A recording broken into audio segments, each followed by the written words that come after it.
Boa noite, queridos. É um prazer estar com vocês mais uma vez. Boa noite, igreja. É um grande prazer essa noite estarmos juntos, reunidos de novo, para mais um estudo bíblico online. Amém. Que a paz do Senhor, que excede todo entendimento, esteja na sua casa nessa hora. Junte todos, compartilhe essa mensagem, que ela edifique a sua vida. E nós vamos falar hoje lá no livro de Filipenses, capítulo 4, a partir do versículo 6. Eu acredito que uma palavra muito propícia, porque nós estamos começando um ano novo.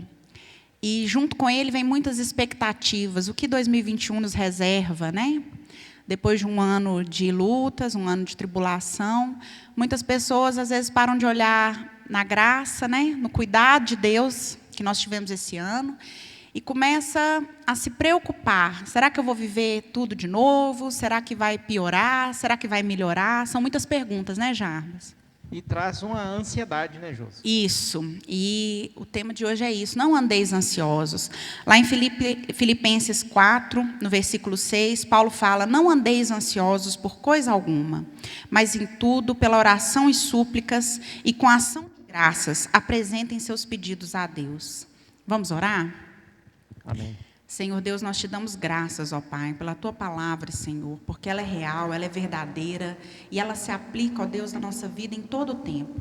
Ó Pai, fala conosco nessa hora, Senhor, revela a Tua vontade ao nosso coração e alcança os nossos irmãos que estão conosco nessa hora, ó Deus. Nós te pedimos, ó Deus, que o Teu Espírito Santo revele a Tua vontade às nossas vidas. Amém, Jesus. Amém. Paulo fala que não andeis ansiosos por coisa alguma. Eu acho que eu já falei, e muitos falam, que esse é um dos mandamentos mais difíceis de viver. Não andar ansioso. Por quê? Como que eu paro de viver ansioso? A ansiedade é um mal, do nosso século, porque hoje a gente é treinado para criar expectativa com tudo. O inimigo, ele lança essa seta a todo momento da preocupação. E Paulo fala aqui que a gente não deve andar ansioso por coisa alguma. É por nada. Não importa a circunstância, não importa se está tudo bem, ou se eu estou num dia de tribulação. Eu tenho que descansar. Porque o contrário... E às vezes a pessoa fala assim, mas eu me sinto até culpado quando eu estou muito descansado. Eu já escutei isso, até dentro da minha casa. Mas a palavra diz que é para mim andar descansado. Lança toda a sua ansiedade, todo o jugo, todo o fardo, porque a ansiedade é um peso. E ela causa medo. E é o propósito do inimigo com isso, Isso. Que eu viva com medo. Porque se eu vivo com medo, eu estou na posição de escravo. Mas se eu estou descansado, eu estou na posição de filho, de herdeiro. E o inimigo não quer que eu tome posse dessa posição. Então, Paulo aqui nos dá algumas dicas, Jarbas, de como lançar fora essa ansiedade. Ele fala, mas em tudo, pela oração e súplicas, e com ação de graças, apresentem seus pedidos a Deus. Ô Josi, a ansiedade, igreja, ela é como se a gente fosse crucificado entre dois ladrões. O ladrão do passado, que é o remorso, e o ladrão do futuro, que é a preocupação. Então, o passado, em Filipenses 3:13, fala, Paulo fala assim, esquecendo das coisas que para trás ficaram, sigo para o alvo, que é a glória de Cristo. Então, quem foi Paulo? Um grande perseguidor da igreja. Isso. Um homem que matava, que saía à disposição de uma religião para cumprir aquilo que ele achava ser o melhor para Deus, que era o extermínio de todo cristão. Agora, você imagina, e se Paulo não tivesse se apropriado daquela cura que a palavra de Deus traz sobre a vida dele, aonde que ele estaria? Fadado, uma depressão. Psicólogo, psiquiatra, remédio, ansiolítico, dia e noite. Culpado, ele ia se sentir culpado. Isso. Então, a palavra, ela traz essa faxina da mente, né? A gente tem que fazer essa faxina na mente. E a preocupação é a ordem que a Josi acabou de falar aí, que é não andeis ansiosos por coisa alguma, né? A gente está aí, só preocupação. Preocupado com tudo. A pessoa, o que é preocupação? Você não vive o dia de hoje porque você está vivendo o da manhã que nem chegou. É verdade. Não é? Então eu estou sofrendo antecipado. Estou antecipando coisas, trazendo para o meu corpo uma agonia, um sofrimento, um martírio para o meu físico, para o meu psicológico, né?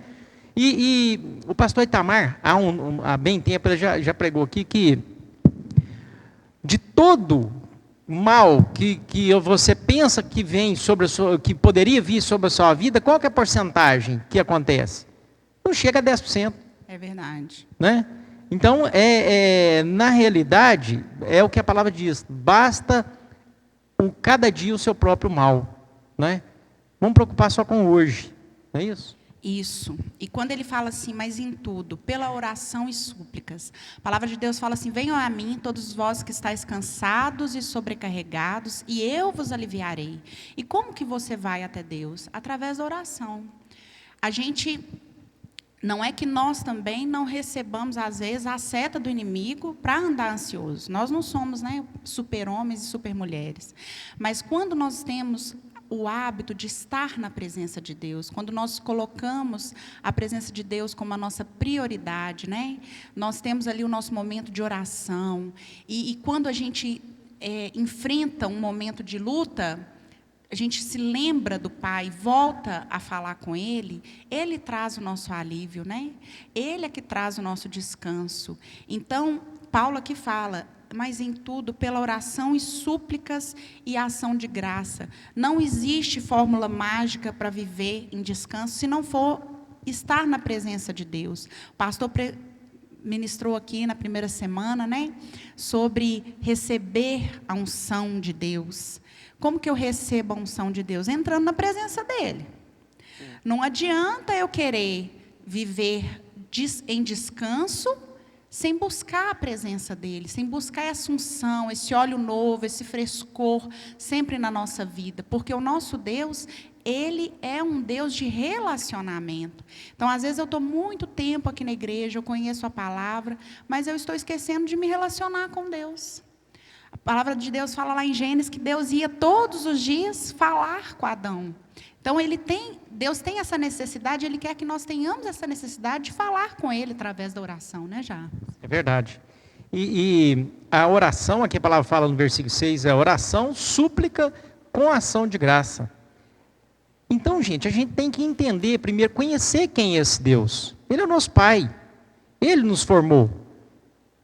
Antes que a gente peça alguma coisa, Ele já sabe o que a gente vai pedir. É verdade. Né? Então, a gente tem que entregar a Ele os nossos caminhos, a súplica, porque tem hora que a coisa aperta, né, José? Tem hora que a gente tem que ficar mais, né, firme, suplicando por algo. E ação de graça, meu irmão, porque a gente tem que entender o que Deus já fez na nossa vida. Né? Ele não parou. Ele não está dormindo. E Ele vai continuar fazendo.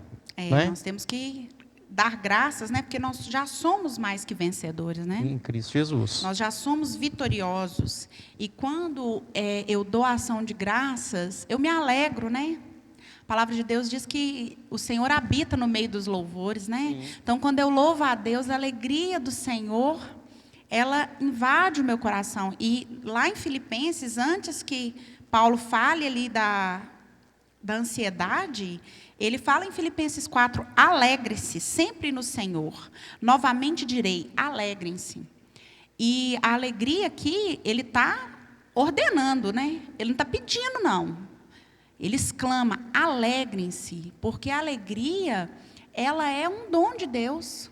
Não é um resultado do meu sentimento, não é um resultado de uma circunstância, mas é uma dádiva que Deus já me deu, eu só tenho que exercitá-la, né? O mundo acha, a gente é formado pelo mundo, pela sociedade, pela mídia, a pensar que paz é ausência de problema.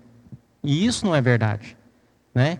Essa paz com ausência de problema, meu irmão, sabe onde você encontra? No céu. Não. Pelo contrário, no cemitério. Lá não tem problema nenhum de vizinhança. Ninguém fala mal de ninguém, né? O seu vizinho não põe som alto. Ali não tem problema, mas também não tem vida, né? A paz que a Bíblia se refere é uma paz que ela coexiste com a dor, ela coexiste com a dificuldade, com o problema. Essa é a paz de Deus, né? É verdade. Lá no Salmos 16, o salmista fala, na partir do versículo 8, sempre tem o Senhor diante de mim, com Ele à minha direita não serei abalado.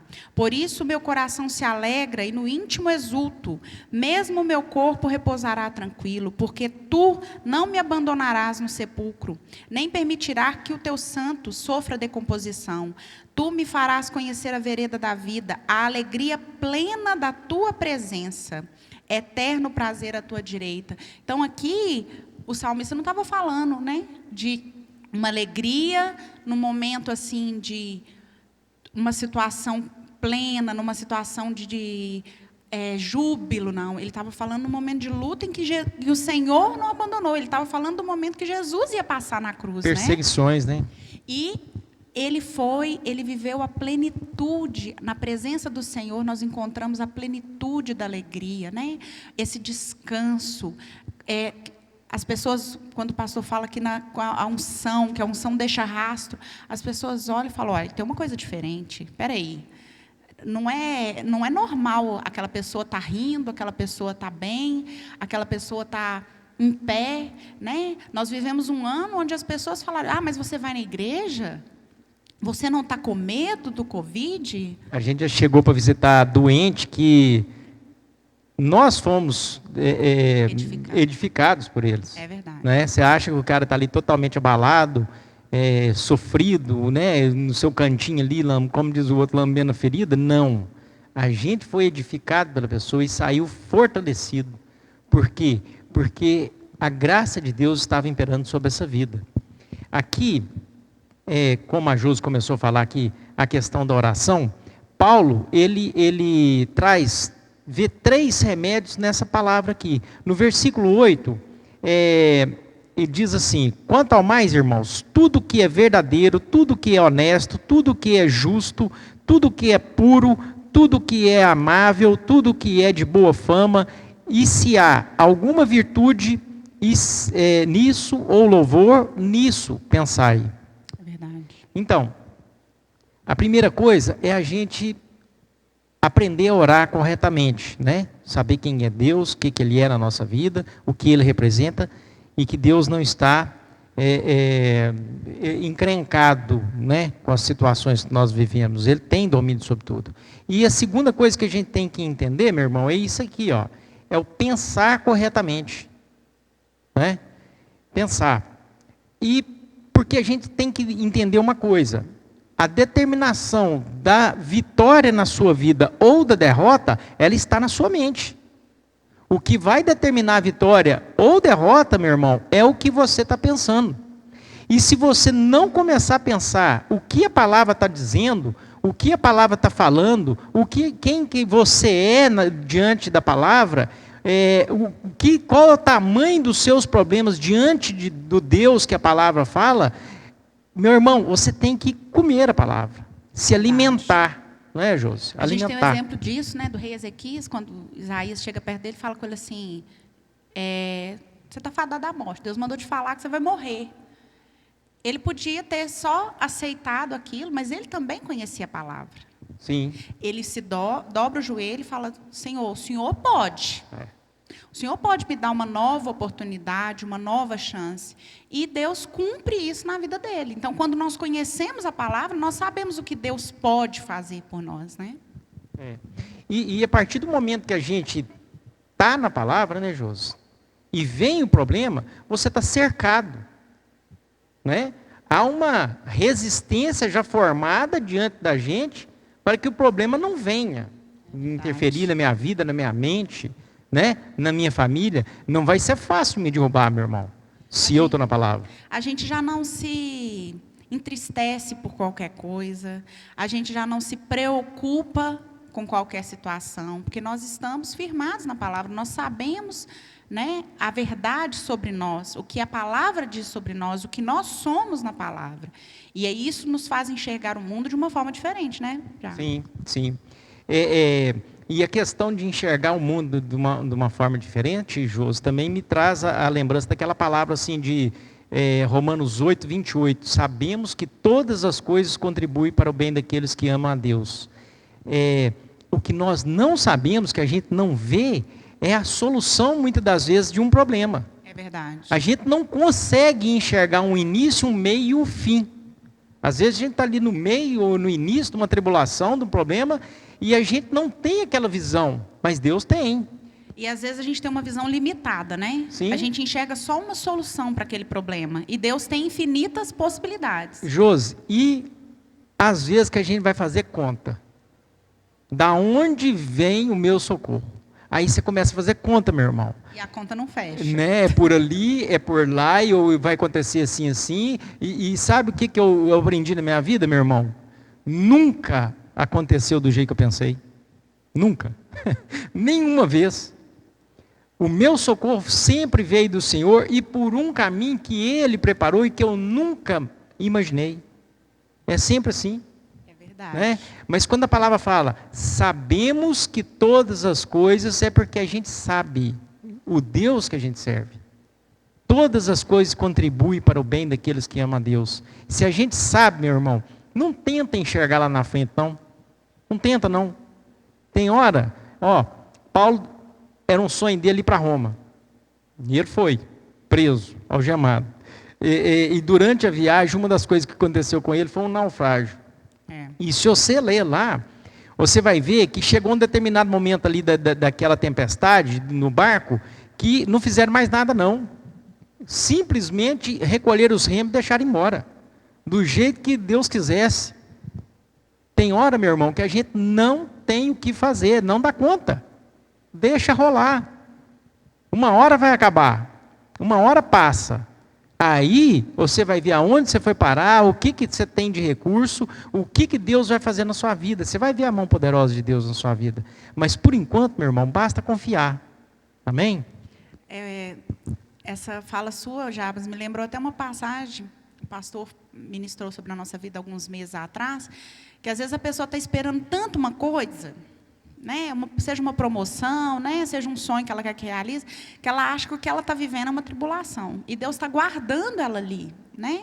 Aquilo ali está sendo um momento de refúgio. Ele falou, às vezes, seu emprego, não é o emprego dos seus sonhos, mas Deus está te guardando ali naquele local. E você está enxergando como luta e está murmurando. E depois, quando a situação caminha, é que você vê o cuidado de Deus na sua vida, né? Ô Josi, as coisas às vezes chegam até a ser assim, vamos dizer, uma falta de bom senso cristão. Né? É o que você está falando aí. Muitas vezes a pessoa sofre por um filho rebelde. Sim, tem muita gente sofrendo.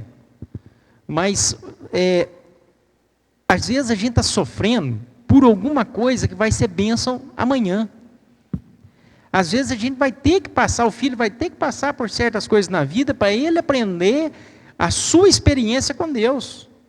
E se a gente for olhar para a Bíblia, José do Egito, tinha 1 milhão de reclamação, né? O que aquela família fez com ele, o que os irmãos fizeram com ele, foi vendido, né? Podia viver naquela, ó céus, ó dia, ó azar, não é isso? Verdade. Sofrendo por uma coisa que lá na frente, ele iria ser uma bênção para todo um país, toda uma nação, toda uma história, né?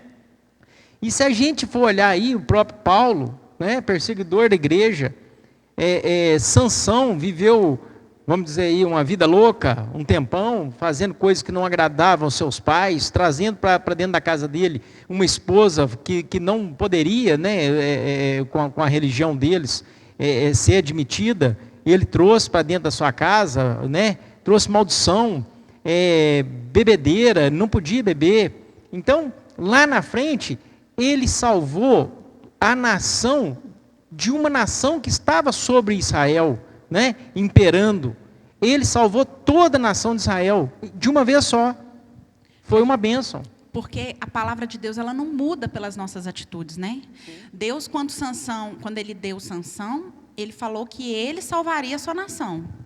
Então, Deus cumpriu a palavra dele, independente de... E por que a gente vive ansioso? Porque a gente não conhece e não crê na palavra. A gente vive como incrédulo. Mas será que isso é verdade? Será que isso aplica à minha vida? A palavra de Deus não muda. Porque não importa a situação que você está vivendo, não importa se o seu filho ainda não se rendeu aos pés de Jesus, se ele falou que tu e a tua casa servirem ao Senhor, eles vão servir. Recebe essa promessa e vive ela na sua vida, né? Porque a palavra de Deus não muda. Ele não é homem e nem filho do homem para que se arrependa. Então, a palavra de Deus, ela é fiel. E a gente tem que viver isso. Nós temos que alimentar a nossa fé. A gente coloca aqui como, né, um último ponto muito importante. Paulo fala lá, pense em tudo que é bom, pense em tudo que é correto, pense em tudo que é de boa fama. Como que eu penso isso? A palavra de Deus diz que o homem é mau e que os pensamentos dele são maus. Então, eu só vou pensar o que é bom, o que é justo, o que é correto, se eu tiver com a minha mente na palavra. Porque aí eu vou alimentar a minha fé, eu vou ter esperança, e a promessa do Senhor vai sempre se renovar na minha vida até que ela se cumpra, né, Jarvis? Sim. E um outro, vamos dizer, remédio que Deus, através de Paulo, acha aqui, José, está no versículo 9.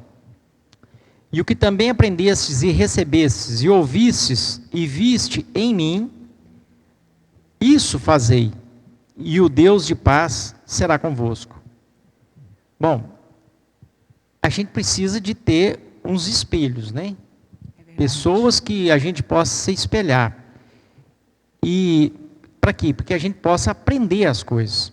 Mas não é, eu não posso também pensar que eu vou ser um poço de sabedoria e ser útil se eu não colocar isso em prática na minha vida, né? Eu tenho que colocar em prática. Não adianta eu ficar só querendo saber, entender, dar pitaco. Não, eu tenho que viver isso, né? Colocar a palavra para funcionar. Se a palavra de Deus fala, sabemos que todas as coisas cooperam, meu irmão, descansa. Põe isso para funcionar na sua vida. Põe isso para funcionar na sua mente. Não deixe esses ataques do inferno tomar a sua mente, tomar a sua vida, tomar seu corpo ao ponto de você ter que tomar um ansiolítico, ir num psiquiatra. Não, meu irmão, você tem horas, não estou dizendo que isso, né, não seja necessário. Tem horas, eu mesmo já me tratei. Fui inventar, a primeira casa que eu fiz, tinha um pedreiro, um pintor, e tinha um motorista trabalhando para mim. Eu acho que eles estavam de comum acordo para me matar, né, de estresse. E eu entrei na onda. Sabe, eu entrei na onda deles e comecei a sofrer ao ponto de eu parar no neurologista, e eu sim tive que tomar 2 caixas, ali, 60 dias de um ansiolítico para, né, baixar a pressão. Mas também eu escutei do altar. Sim, houve um tratamento de Deus claro para a minha vida. E eu comecei a descansar em Deus, porque eu realmente não sabia. Não estou dizendo que eu sei. Não, eu não sei, mas eu aprendi muito a descansar em Deus. Amém? A gente não pode deixar essas coisas somar na vida da gente. E quando Paulo fala aí, pratica, né? Aquilo que você viu e ouviu, fale. Testemunhe do amor de Deus, testemunhe da bondade de Deus, aquilo que você tem aprendido. Eu também passei por isso, Jarbas, e foi um irmão aqui da igreja, porque eu não aceitava a minha doença, eu tratei por 1 ano, eu não aceitava a minha doença, eu não aceitava que eu precisava de remédio para ficar alegre, que é o remedinho da alegria, que o médico fala, né, o psiquiatra, e eu me envergonhava daquela situação, e aí um dia o irmão aqui da igreja virou para mim e falou assim, irmã, descansa, crê que você está curada, crê que você está curada. Um dia você vai chegar lá e o médico vai virar para você e vai falar, vai concordar, falar, olha, realmente eu vejo que você está curado. Ele vai ver a manifestação da graça de Deus na sua vida. E eu descansei, porque eu ia todo dia ansiosa para o médico falar comigo assim, você não precisa mais não. E quanto mais a gente fica ansioso, mais a gente precisa daquilo. Toda boa dádiva vem de Deus. Então, entendimento, se Deus trata isso na sua vida, usa isso como um tratamento e testemunhe disso. Se você já passou por isso, que não seja um motivo de vergonha, mas para falar para outras pessoas que estão na mesma situação, que tem jeito, que tem saída. Quantas pessoas desistem de viver porque não encontram um remédio? Igual o Jabas falou, a fonte, né, a palavra de Deus é que cura. Aquilo ali é só um instrumento. Mas se não fosse Deus na nossa vida, nós não estaríamos aqui para falar assim, eu estou curado. Quantas pessoas ficam dependentes? O maior medo de qualquer pessoa tomar um ansiolítico é isso, né? A dependência. Aí eu vou precisar disso o resto É uma da droga. vida. E como toda droga, é bom. Mas assim Mata, mas é bom. Mas assim como Deus cura drogados, nos curou. Nós não somos dependentes disso para viver. É verdade. Então, meus irmãos, então o que aconteceu aqui? Paulo veio e nos ensinou que nós precisamos aprender a orar corretamente, depois que nós precisamos pensar corretamente e agir corretamente. E no versículo 7 fala assim: e a paz de Deus, que excede todo entendimento, guardará os vossos corações e os vossos pensamentos em Cristo Jesus. Amém. Amém? Então, quando eu coloco isso para funcionar na minha vida, Josi, há então uma substituição daquela ansiedade pela paz de Deus que excede todo entendimento. É verdade. Quando a palavra fala que excede, meu irmão, é o que eu falei lá da paz do cemitério lá, né? Que lá tem paz, tem. Mas o mundo não entende a paz que nós vivemos, os nossos problemas. É isso, essa paz que excede todo o entendimento, é que Paulo nos ensina que a partir do momento que eu oro corretamente, que eu penso corretamente e que eu passo a agir corretamente, essa paz está sobre a minha vida. É verdade. Né? Lá, uma última palavra aqui, porque se nós temos que colocar em prática, comece a colocar em prática essa palavra. Não viva ansioso, não aceite mais ansiedade na sua vida. Lá em Apocalipse 21, a palavra diz que fala assim: o vencedor herdará tudo isso, e eu serei o seu Deus, e esse será o meu filho.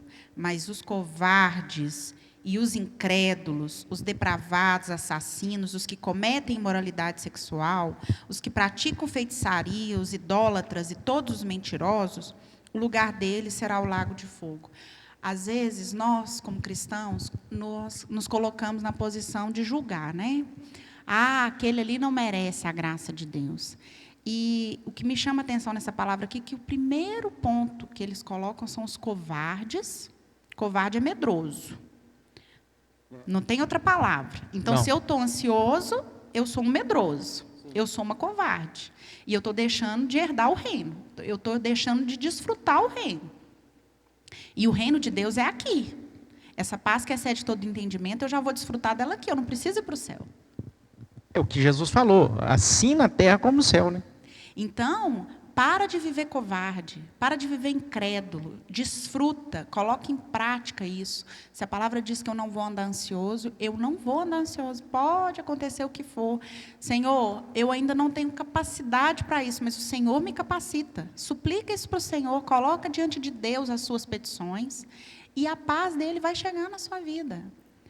Ele é fiel, a palavra dele não é mentirosa, ela é verdadeira e ela vai se cumprir. Quando nós nos debruçamos na palavra e nós pedimos ao Senhor que coloque ela em prática na nossa vida, ela é fiel. Então, se o Senhor está trazendo essa palavra, irmão, não importa o que esse ano nos reserva. Nós vamos passar bem, nós vamos passar com saúde. Comer o melhor da terra. Nós vamos passar com alegria, celebrando com a nossa família, Sim. com quem estiver ao nosso lado. Nós aprendemos nesse último ano que não precisa de muita gente para celebrar. Sim. Que a nossa família, né, desfrute com a sua casa, com seu marido, com a sua esposa, com seus filhos, desfrute o que Deus está dando para a sua vida, celebre-se, alegre-se, louve ao Senhor com a sua família, que a sua casa seja um templo do Senhor, um templo de oração. Deus nos deu hoje tecnologias para trazer o culto para a nossa casa, não deixe que isso não seja usado para isso, use isso também como instrumento do Senhor para levar a Deus para dentro da sua casa, para levar a Deus para os seus queridos, né? Através dos seus smartphones, compartilhe a palavra de Deus. Conhecidos, amigos, né? Isso, porque a palavra de Deus diz que nós vamos viver como vencedores. Amém. Então, que seja um ano de vitória, independente do que os outros dizem. Nosso pastor falou, o meu futuro, a bênção do Senhor não está dependendo se o governante vai aprovar uma vacina ou não. Quem me guarda é o guarda de Israel. Ele é o Deus de vida. E tudo está no controle dele. Então, eu não preciso me preocupar.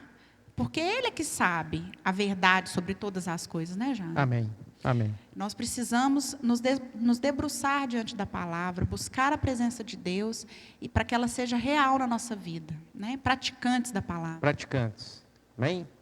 Então, meus amados, nós já vamos estar encerrando esse estudo e fiquem aí com essa ordem de Deus. Não andeis ansiosos. Amém? Que Deus abençoe sua vida, a sua família e tenha uma boa noite em nome de Jesus. Amém.